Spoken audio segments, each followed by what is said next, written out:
നമ്മുടെ ശരീരത്തിൽ ഏറ്റവും കൂടുതലും സ്ട്രെയിൻ എടുക്കുന്ന രണ്ട് ജോയിൻസ് ആണ് ലോവർ ബാക്കും അതേപോലെ നീയും. അപ്പോൾ മുട്ടുവേദന എന്ന് പറയുന്നത് ചെറിയ പ്രായക്കാരിൽ മുതൽ വലിയ ആളുകളിൽ വരെ അലട്ടുന്ന ഒരു പ്രശ്നമാണ്. അപ്പോൾ ഇത് നമുക്ക് എങ്ങനെ വീട്ടിൽ നിന്ന് മാനേജ് ചെയ്യാം, ഇതിൻ്റെ കാരണങ്ങൾ എന്നൊക്കെയാണ് നമ്മൾ ഇന്ന് ഈ വീഡിയോയിലൂടെ നോക്കുന്നത്. എൻ്റെ പേര് doctor Sandra Ajith, medical officer Prana nature care centre, Kollam district.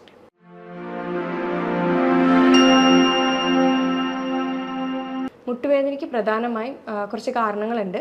30% അതിൽ വരുന്നത് ന്യൂട്രിയൻ ഡെഫിഷ്യൻസീസ്, അമിതവണ്ണം, പിന്നെ വേറെ സ്പോർട്സ് ഇഞ്ചുറീസ്, ഫ്രാക്ചർ, ട്രോമ, അങ്ങനെയുള്ള കാരണങ്ങൾ കൊണ്ടാണ് 30% മുട്ടുവേദനകളും ഉണ്ടാകുന്നത്. എന്നാൽ 70% മുട്ടുവേദനകൾ ഉണ്ടാകുന്നത് എല്ല് തേയ്മാനം മൂലമാണ്.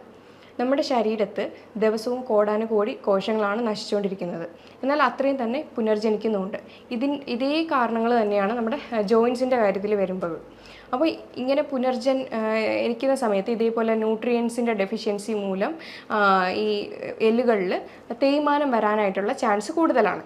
ഇതിൻ്റെ ലക്ഷണങ്ങളെന്ന് പറയുമ്പോൾ മുട്ടിനുണ്ടാകുന്ന നീർക്കെട്ട്, വേദന, മുട്ട് മടക്കാൻ പ്രയാസം, അതേപോലെ ഒരിടത്തുനിന്ന് എണീറ്റിട്ട് ഇരിക്കാനും ഇരുന്നിട്ട് എണീക്കാനും ഒക്കെ ഉള്ള പ്രയാസവും, പിന്നെ ഒരു സൈഡിലെ മുട്ട് ഏകദേശം തേയ്മാനം ആകുമ്പോഴത്തേക്കും അടുത്ത സൈഡിലേക്ക് വേദനയും കാര്യങ്ങളൊക്കെ വരുമ്പോഴത്തേക്കും അടുത്ത സൈഡിലേക്കാണ് പ്രഷർ കൊടുത്തിട്ട് നിൽക്കുന്നത്. അപ്പോൾ ആ മുട്ടും ഇതേപോലെ തേഞ്ഞ് വരുമ്പോഴത്തേക്കും അങ്ങനെയാണ് ഇതിൻ്റെ മെയിനായിട്ടുള്ള ലക്ഷണങ്ങൾ കണ്ടുവരുന്നത്. കാൽമുട്ടിൻ്റെ വേദന എല്ലാ പ്രായക്കാരിലും കണ്ടുവരുന്ന ഒന്നാണ്. അതായത് കുട്ടികളിൽ 4 തൊട്ട് 10 വയസ്സുള്ള കുഞ്ഞുങ്ങളിലാണെങ്കിൽ ഇത് റെഫേർഡ് പെയിനായിട്ടാണ് കാണിക്കുന്നത്. അതായത് അവരുടെ അരക്കെട്ടിൽ നീർക്കെട്ടോ കാര്യങ്ങളോ എന്തെങ്കിലും ഉണ്ടെങ്കിൽ അത് മുട്ടുവേദനയായിട്ടാണ് പ്രസൻറ്റ് ചെയ്യുന്നത്. എന്നാൽ കൗമാരക്കാരിൽ ഇത് കോൺട്രോമലേഷ്യ പെറ്റല്ല, അതായത് റണ്ണേഴ്സ് നീ എന്നറിയപ്പെടുന്ന ഒരു കണ്ടീഷൻ മൂലമാണ് ഇത് വരുന്നത്. ഇതിൻ്റെ ആ ഒരു തരുണാസ്ഥി, അതായത് ആ ഒരു ഇടയിലുള്ള തരുണാസ്ഥി സോഫ്റ്റൺ ആവുകയാണ് ചെയ്യുന്നത്. ഇതിന് കാരണം എന്തെങ്കിലും ഇഞ്ചുറിയോ അല്ലെങ്കിൽ മുട്ടിൻ്റെ അമിതമായിട്ടുള്ള ഉപയോഗം മൂലമാണ് ഈ ഒരു കണ്ടീഷൻ വരുന്നത്. മുതിർന്നവരിൽ മുട്ടുവേദന വരുന്നത് ഓസ്റ്റിയോ ആർത്രൈറ്റിസ് എന്ന കണ്ടീഷനാണ്. ഏതെങ്കിലും തരത്തിലുള്ള വാദം അല്ലെങ്കിൽ ആമവാദം, പിന്നെ ഗൗട്ടി ആർത്രൈറ്റിസ്, ഇങ്ങനെയുള്ള കണ്ടീഷൻസിലാണ് മുതിർന്നവരിൽ മുട്ടുവേദനയുടെ കാരണങ്ങളായിട്ട് വരുന്നത്. അതുകൂടാതെ ന്യൂട്രീഷണൽ ഡെഫിഷ്യൻസീസ് ഉള്ളവർക്കും ഈ പറയുന്ന മുട്ടുവേദന പ്രസൻറ്റ് ചെയ്യുന്നുണ്ട്. അതുപോലെ തന്നെയാണ് ഓവർ വെയ്റ്റ് ആയിട്ടുള്ളവർക്കും മുട്ടുവേദന പ്രസൻറ്റ് ചെയ്യുന്നുണ്ട്. ഓവർ വെയ്റ്റ് എന്ന് പറയുമ്പോൾ നമുക്ക് ശരീരത്തിന് താങ്ങാവുന്നതിനും അപ്പുറം വരുമ്പോഴത്തേക്കും മുട്ടിന് അത് ഒരുപാട് സ്ട്രെസ്സാണ് കൊടുക്കുന്നത്. അപ്പം മുട്ടിന് നമ്മൾ 1 കിലോ കുറയ്ക്കുകയാണെങ്കിൽ തന്നെയും 3 കിലോയോളമാണ് മുട്ടിന് അവിടെ കുറഞ്ഞ് വരുന്നത്. അപ്പോൾ മാക്സിമം ഒന്ന് വെയ്റ്റ് കൺട്രോൾ ചെയ്യാനായിട്ട് തന്നെ നമ്മൾ ശ്രദ്ധിക്കേണ്ടതാണ്. മാസക്കുളി അവസാനിച്ച സ്ത്രീകളിൽ ഇതേപോലെ കാൽഷ്യം മെറ്റബോളിസം കുറയുകയും അതേപോലെ തന്നെ ഈസ്ട്രജൻ ഹോർമോണിൽ ഉണ്ടാകുന്ന വ്യത്യാസമൊക്കെ ഈ മുട്ടുവേദനയ്ക്ക് കാരണമാകുന്നു. ഇതേപോലെ തന്നെയാണ് യൂട്രസ് റിമൂവ് ചെയ്ത സ്ത്രീകൾക്കും തൈറോയിഡ് പ്രശ്നമുള്ളവർക്കും ഒക്കെ കാൽഷ്യം മെറ്റബോളിസത്തിൻ്റെ വ്യത്യാസം വന്നിട്ട് ഇതേപോലെ തന്നെ മുട്ടുവേദന വരാനായിട്ടുള്ള ഒരു കാരണമാണ്. ചില സ്കിൻ കണ്ടീഷൻസിലും നമ്മൾ മുട്ടുവേദന കണ്ടുവരുന്നുണ്ട്. അതായത് സോറിയാറ്റിക് ആർത്രൈറ്റിസ് എന്ന കണ്ടീഷൻസിലും മുട്ടുവേദന പ്രസൻറ്റ് ചെയ്യാറുണ്ട്. നമ്മൾ ആദ്യമായിട്ട്, അതായത് ഒരാൾക്ക് മുട്ടുവേദന വന്നു കഴിഞ്ഞാൽ ആദ്യം വീട്ടിൽ നിന്ന് തന്നെ സ്വയം ചികിത്സയാണ് ചെയ്യുന്നത്. എന്തെങ്കിലും പെയിൻ ബാമോ ഓയിൻമെൻറ്റ്സോ ഒക്കെ പുരട്ടി അതൊന്ന് മാനേജ് ചെയ്യുകയാണ് ചെയ്യുന്നത്. അപ്പോൾ അത് കുറച്ച് നാളത്തേക്കൊന്ന് മാറി നിൽക്കും. എഗെയിൻ വരുമ്പോൾ പിന്നെയും ഇത് ചെയ്യുമ്പോഴത്തേക്ക്, അതായത് പെയിൻ ബാമും അതേപോലെ എന്തെങ്കിലും ഓയിൻമെൻറ്റ്സോ ഒക്കെ പുരട്ടിയാൽ പോലും മാറാത്തൊരവസ്ഥയിലേക്ക് വരുമ്പോൾ സ്വയം തന്നെ പോയിട്ട് വല്ല പെയിൻ കില്ലറോ കാര്യങ്ങളോ ഒക്കെ വാങ്ങി അത് കഴിച്ചിട്ട് എഗെയിൻ പെയിനൊന്ന് മാനേജ് ചെയ്യാനായിട്ടാണ് നോക്കുന്നത്. പിന്നെയും ഇതേപോലെ കുറച്ച് നാൾ മാറി പിന്നെയും എഗെയിൻ അത് മുട്ടുവേദന വരുമ്പോഴത്തേക്കും അതൊരു വേറൊരു സ്റ്റേജിലായിട്ടുണ്ടാവാം. അപ്പോഴായിരിക്കും ഡോക്ടറിൻ്റെ അടുത്ത് കൺസൾട്ട് ചെയ്യാനായിട്ട് വരുന്നത്. നമ്മൾ മുട്ടുവേദനയുടെ ട്രീറ്റ്മെൻറ്റ്സ് എപ്പോഴും അതിൻ്റെ റീസൺ എന്താണെന്ന് അറിഞ്ഞ് തന്നെ ട്രീറ്റ് ചെയ്യുന്നതായിരിക്കും ഏറ്റവും ഉത്തമം.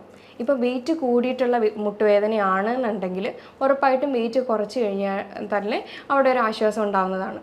അതേപോലെ എക്സർസൈസ് അധികം ഇല്ലാത്ത ആളുകളാണെങ്കിൽ ഉറപ്പായിട്ടും എക്സർസൈസ് ചെയ്ത് തുടങ്ങി കഴിയുമ്പോഴത്തേക്കും മുട്ടുവേദനയ്ക്ക് ശമനം ലഭിക്കുന്നതാണ്.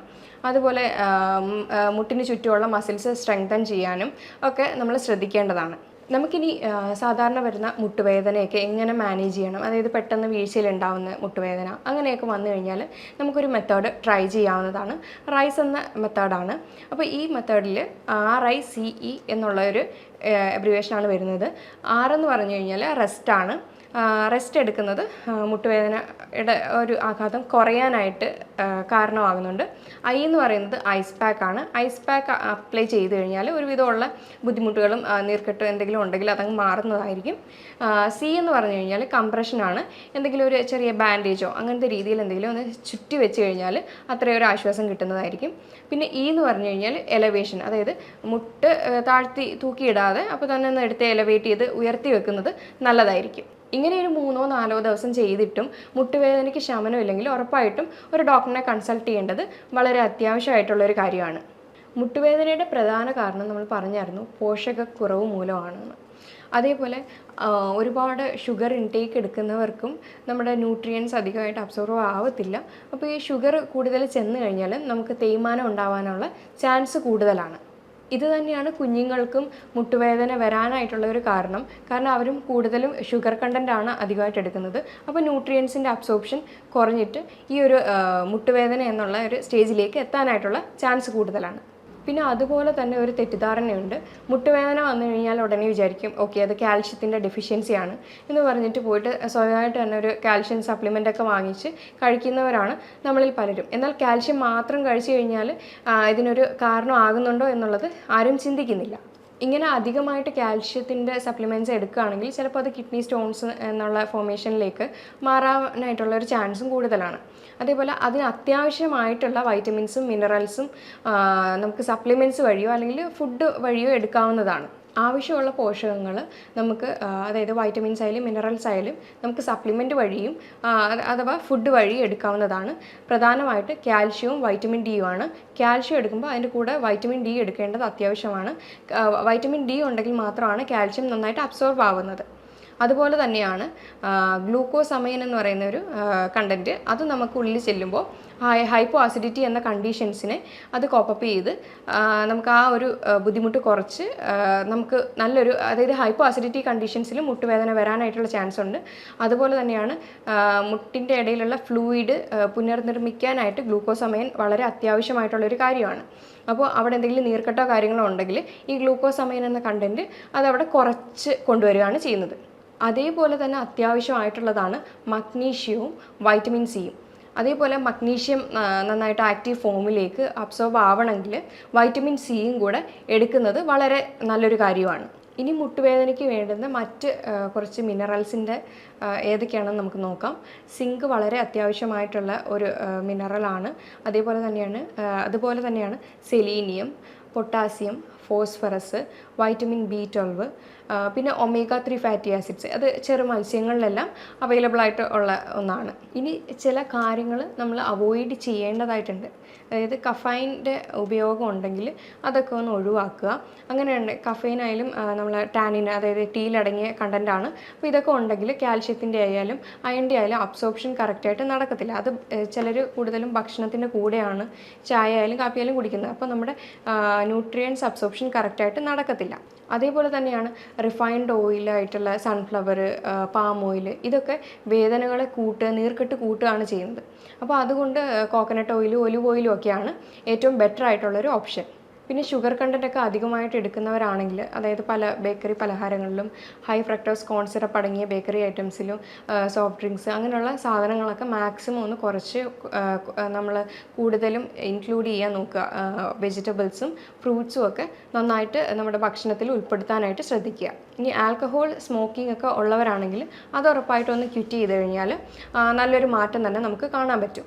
പിന്നെ ഞാൻ പറയാം, ലീക്കി ഗട്ട് എന്ന കണ്ടീഷൻസും ഇതേപോലുള്ള പല ബുദ്ധിമുട്ടുകളും നമുക്ക് കോസ് ചെയ്യുന്നുണ്ട്. പ്രത്യേകിച്ചും റുമറ്റോയ്ഡ് ആർത്രൈറ്റിസ്, ആമവാദം പോലെയുള്ള ബുദ്ധിമുട്ടുകളിലും ഈ മുട്ടുവേദന പോലുള്ള പ്രശ്നങ്ങൾ കണ്ടുവരുന്നുണ്ട്. അപ്പം അങ്ങനെയുള്ള പ്രശ്നങ്ങളെല്ലാം നമുക്ക് ജീവിതശൈലി മാറ്റത്തിലൂടെ തന്നെ ചെയ്യാവുന്നതാണ്.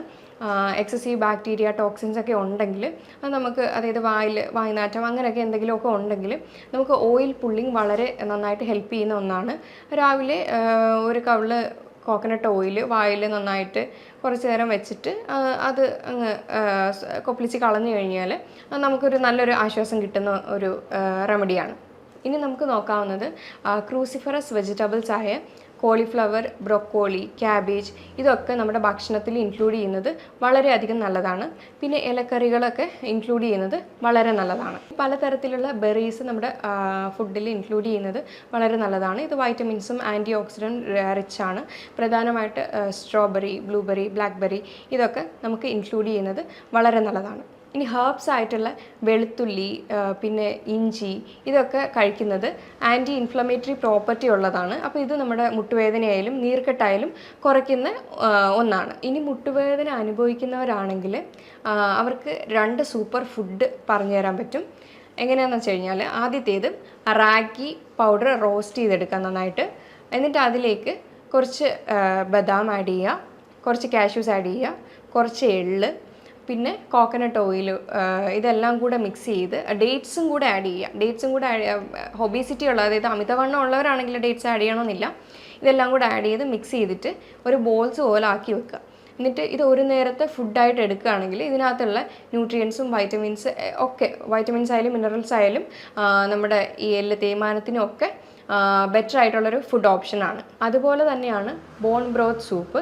എല്ല് കൊണ്ടുണ്ടാക്കിയ സൂപ്പ് കഴിക്കുകയാണെങ്കിൽ ഇതിനകത്ത് ഗ്ലൂക്കോസമൈനും കൊളാജനും ഒക്കെ ഒരുപാട് അടങ്ങിയിട്ടുണ്ട്. അപ്പോൾ ഇതും നമുക്ക് നല്ലൊരു റെമഡിയാണ്. ഇനി വെയിറ്റ് കാരണമാണ് മുട്ടുവേദന അനുഭവിക്കുന്നെങ്കിൽ വെയിറ്റ് റിഡക്ഷൻ ചെയ്യുക. വെയിറ്റ് റിഡക്ഷൻ അതായത് അതിനൊരു ഇക്വേഷൻ ഉണ്ട്. എങ്ങനെയാണെന്ന് വെച്ച് കഴിഞ്ഞാൽ, ഹൈറ്റ് ഇൻ സെൻറ്റിമീറ്റർ മൈനസ് 1 ടൺ എന്നുള്ള രീതിയിൽ നോക്കിക്കഴിഞ്ഞു കഴിഞ്ഞാൽ നമ്മുടെ ഐഡിയൽ വെയിറ്റ് കിട്ടും. ഇപ്പോൾ 170 സെൻറ്റിമീറ്റർ ഉള്ള ഒരാളാണെങ്കിൽ മൈനസ് 110 ചെയ്യുവാണെങ്കിൽ കറക്റ്റ് 60 കിട്ടുന്നത്. അപ്പോൾ അങ്ങനെ ചെയ്യുമ്പോൾ അതാണ് ആ ആളുടെ ഐഡിയൽ വെയിറ്റ് ആയിട്ട് വരുന്നത്. അപ്പോൾ ഇങ്ങനെ നോക്കിക്കഴിഞ്ഞാൽ നമ്മുടെ വെയിറ്റ് ഒന്ന് മാനേജ് ചെയ്തുകൊണ്ട് നമുക്ക് പോകാനായിട്ട് കഴിയും. ഇനി ഇതിന് നാച്ചുറോപ്പതി ലെവലിൽ നോക്കുകയാണെങ്കിൽ ഒരുപാട് ടൈപ്പ് ട്രീറ്റ്മെൻറ്റ്സ് അവൈലബിൾ ആണ്. പ്രത്യേകിച്ചും acupuncture, acupressure, physiotherapy, massage, yoga ഇതൊക്കെ ചെയ്ത് കഴിഞ്ഞാൽ തന്നെ ഇതിന് നല്ലൊരു റിലാക്സേഷൻ തന്നെ കിട്ടുന്നതായിരിക്കും. സ്റ്റാർട്ടിങ്ങിൽ തന്നെ മുട്ടുവേദന കണ്ടെത്തി ട്രീറ്റ് ചെയ്യുകയാണെങ്കിൽ ഒരുപാട് മാറ്റങ്ങൾ നമുക്ക് കൊണ്ടുവരാൻ കഴിയും. ഇത് ലേറ്റ് ആകും തോറും അതിൻ്റെ ബുദ്ധിമുട്ടുകളാണ് കൂടിക്കൊണ്ടിരിക്കുന്നത്. ഇനി നമുക്ക് വീട്ടിൽ തന്നെ ഇതെങ്ങനെ മാനേജ് ചെയ്യാം, അതായത് ഒരു പരിധി വരെയുള്ള മുട്ടുവേദന നമുക്ക് വീട്ടിൽ തന്നെ മാനേജ് ചെയ്യാനായിട്ട് കഴിയും. അതിന് നമുക്ക് വീട്ടിൽ തന്നെ ചെയ്യാവുന്ന കുറച്ച് എക്സസൈസ് തെറാപ്പി ഏതൊക്കെയാണെന്ന് പറഞ്ഞുതരാം. അതിന് നീ ഐസോമെട്രിക് എക്സസൈസ് എന്ന് പറയും. ഇതേപോലെ ഒരു കട്ടിയുള്ള ടവൽ നമ്മുടെ കാലിൻ്റെ മുട്ടിൻ്റെ അടിയിലെ ഭാഗത്തായിട്ട് വെക്കുക. വെച്ചതിന് ശേഷം ഇങ്ങനെ റിലാക്സ് ആയിട്ട് കിടക്കുക. കാല് രണ്ടും അടുപ്പിച്ച് വെച്ചതിന് ശേഷം ഇങ്ങനെ ചെറുതായിട്ട് പ്രഷർ ടവലിലേക്ക് കൊടുക്കുക. അപ്പോൾ നമ്മുടെ കണങ്കാലിൻ്റെ ആ ഒരു വശം മെല്ലെ പൊങ്ങുകയാണ് ചെയ്യുന്നത്. അങ്ങനെ ഒരു 10 സെക്കൻഡ് ഹോൾഡ് ചെയ്യുക. അതിനുശേഷം പതിയെ റിലീസ് ചെയ്യുക. എഗെയിൻ അങ്ങനെ ഒരു 10 സെറ്റോളം ഈ ഒരു എക്സസൈസ് ചെയ്യാവുന്നതാണ്. നന്നായിട്ട് ടവലിലേക്ക് പ്രസ് ചെയ്യുക, അതേപോലെ റിലാക്സ് ചെയ്യുക. ബ്രീത്തിങ് വന്നിട്ട് നോർമൽ ബ്രീത്തിങ് ആയിരിക്കണം ചെയ്യേണ്ടത്. ഇൻഹലേഷനും എക്സലേഷനും കറക്റ്റ് റെഗുലർ ആയിട്ടുള്ള ബ്രീത്തിങ് ആയിരിക്കണം ചെയ്യേണ്ടത്.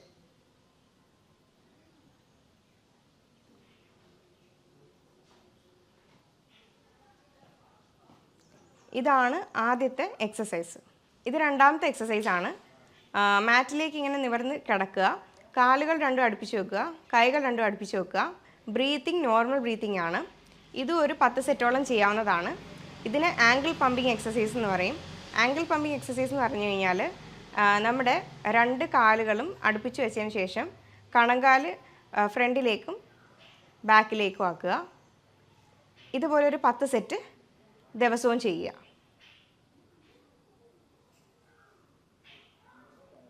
അപ്പോൾ ഇങ്ങനെ ചെയ്യുമ്പോൾ മസിൽസും അവിടുത്തെയുള്ള പേശികളെല്ലാം സ്ട്രെങ്തൻ ആവുകയാണ് ചെയ്യുന്നത്. ഇനി മൂന്നാമത്തെ എക്സർസൈസാണ്. കാലുകൾ രണ്ടും നേരെ വെക്കുക, കൈകൾ രണ്ടും ശരീരത്തോട് അടുപ്പിച്ച് വെക്കുക. എന്നിട്ട് ഓരോ കാലുകളായിട്ട് മാറ്റിൽ കുത്തി വെക്കുക. എന്നിട്ട് ചെറിയൊരു ഗ്യാപ്പ് കാലിൻ്റെ ഇടയിൽ കൊടുക്കുക. എന്നിട്ട് കൈകൾ രണ്ടും കണങ്കാലിൻ്റെ അടുത്തേക്ക് പ്ലേസ് ചെയ്ത് ഇങ്ങനെ വെക്കുക. അതിനുശേഷം ശ്വാസം എടുത്തുകൊണ്ട് നമ്മുടെ ബട്ടക്ക് റീജിയൻ ഉയർത്തേണ്ടതാണ്. പിന്നെ അവിടെ ചെന്നിട്ട് ബ്രീത്തിങ് ഹോൾഡ് ചെയ്യേണ്ട ആവശ്യം വരുന്നില്ല. നോർമൽ ബ്രീത്തിങ്ങിൽ തന്നെ ഈ ഒരു എക്സർസൈസ് പ്രാക്ടീസ് ചെയ്യാവുന്നതാണ്. കുറച്ച് നേരം അവിടെ അങ്ങനെ മെയിൻറ്റെയിൻ ചെയ്യുക നോർമൽ ബ്രീത്തിങ്ങിൽ. എഗെയിൻ എക്സെയിൽ ചെയ്ത് താഴേക്ക്. അഗെയിൻ ഇൻഹേൽ ചെയ്ത് മേലേക്ക്, ഹോൾഡ് ചെയ്യുക. ബ്രീത്തിങ് ഹോൾഡ് ചെയ്യേണ്ട, നോർമൽ ബ്രീത്തിങ് ആണ്. അഗെയിൻ എക്സേൽ ചെയ്ത് താഴേക്ക്. അങ്ങനെ ഒരു പ്രാവശ്യവും കൂടെ ചെയ്യാം.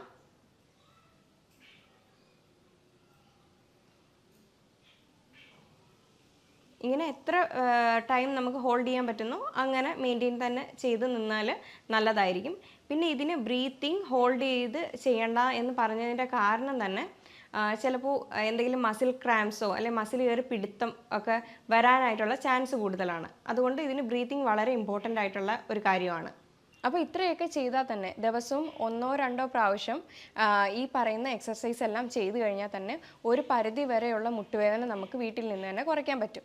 ഈ എക്സർസൈസ് മാത്രം ചെയ്തുകൊണ്ട് ഒരിക്കലും ഒരു കാര്യമില്ല. ഞാൻ നേരത്തെ വീഡിയോയിലൂടെ പറഞ്ഞതുപോലെ ആ ഭക്ഷണങ്ങളും സപ്ലിമെൻറ്റ്സ് എടുക്കണമെങ്കിൽ അങ്ങനെയും എടുക്കുക. എന്നാൽ അതിൻ്റെ കൂടെ ഈ ഒരു എക്സർസൈസുകളും കാര്യങ്ങളൊക്കെ ചെയ്യുമ്പോഴായിരിക്കും നല്ലൊരു മാറ്റമായിട്ട് വരുന്നത്. ഇനി യോഗാസനാസ് നോക്കുകയാണെങ്കിൽ അത് നീ ബെൻഡ് ചെയ്തിട്ട് ഇല്ല സിറ്റിംഗ് പോസ്ചറിൽ കുറച്ച് നേരം ഇരിക്കുക, അതേപോലെ റിലാക്സ് ചെയ്യുക. ഇത് ഒരുപാട് വേദന ഉള്ളവരാണെങ്കിൽ അത് ചെയ്യാതിരിക്കുന്നതായിരിക്കും നല്ലത്. ഒരു ചെറിയ വേദനയൊക്കെ ആണെങ്കിൽ ഈ ഒരു എക്സസൈസ് തന്നെ ചെയ്തു നോക്കുക. നമ്മുടെ മസിൽസും മുട്ടിന് ചുറ്റുമുള്ള പേശികളും ഒക്കെ സ്ട്രെങ്തൻ ആവുകയാണ് ചെയ്യുന്നത്. പിന്നെ അതുപോലെ തന്നെയാണ് താടാസന. താടാസന എന്ന് പറയുമ്പോൾ നമ്മുടെ കാലിലെ വിരലുകളിൽ മാത്രം നിൽക്കുന്ന ഒരു എക്സസൈസാണ്. അപ്പോൾ അത് വെരിക്കോസ് വെയിൻ ആയാലും അങ്ങനെയുള്ള പല ബുദ്ധിമുട്ടുകൾക്കും ഈ താടാസന എന്ന് പറയുന്ന ആസനാസ് ഹെൽപ്പ് ചെയ്യുന്നതാണ്. താടാസന എന്ന് പറയുമ്പോൾ നമ്മുടെ കാഫ് മസിൽസിനെല്ലാം നല്ലോണം സ്ട്രെങ്തൻ ചെയ്യുന്ന ഒരു എക്സസൈസും കൂടിയാണ്. ഇപ്പോൾ നമ്മൾ പറഞ്ഞായിരുന്നു ലെഗ് റേസിങ് ചെയ്യുമ്പോൾ 2 സൈഡിലുമായിട്ട് ചെയ്യുക. ഇത് നമ്മുടെ മസിൽസിനെല്ലാം നന്നായിട്ട് സ്ട്രെങ്തൻ ചെയ്യുകയാണ് ചെയ്യുന്നത്. ഇത്രയൊക്കെ ചെയ്ത് കഴിഞ്ഞാൽ തന്നെ നമ്മുടെ ഒരു പരിധി വരെയുള്ള മുട്ടുവേദനകളും കാര്യങ്ങളും അതിൻ്റെ കഷ്ടതകളും ഒക്കെ കുറയ്ക്കാനായിട്ട് നമ്മളെ കൊണ്ട് കഴിയും. എന്നിട്ടും കഴിയാത്തവരാണെങ്കിൽ ഒരു ഡോക്ടറിനെ കൺസൾട്ട് ചെയ്ത് അതിൻ്റേതായ ആവശ്യമുള്ള ട്രീറ്റ്മെൻറ്റ് തന്നെ എടുക്കേണ്ടത് വളരെ അത്യാവശ്യമാണ്. ഞാൻ ഈ പറഞ്ഞ കാര്യങ്ങൾ എന്തെങ്കിലും ഡൗട്ടോ കാര്യങ്ങളോ ഉണ്ടെങ്കിൽ താഴെ തന്നിരിക്കുന്ന നമ്പറിൽ കോൺടാക്റ്റ് ചെയ്യാവുന്നതാണ്. ഇനി അടുത്ത വീഡിയോയുമായി വീണ്ടും കാണാം. Thank you.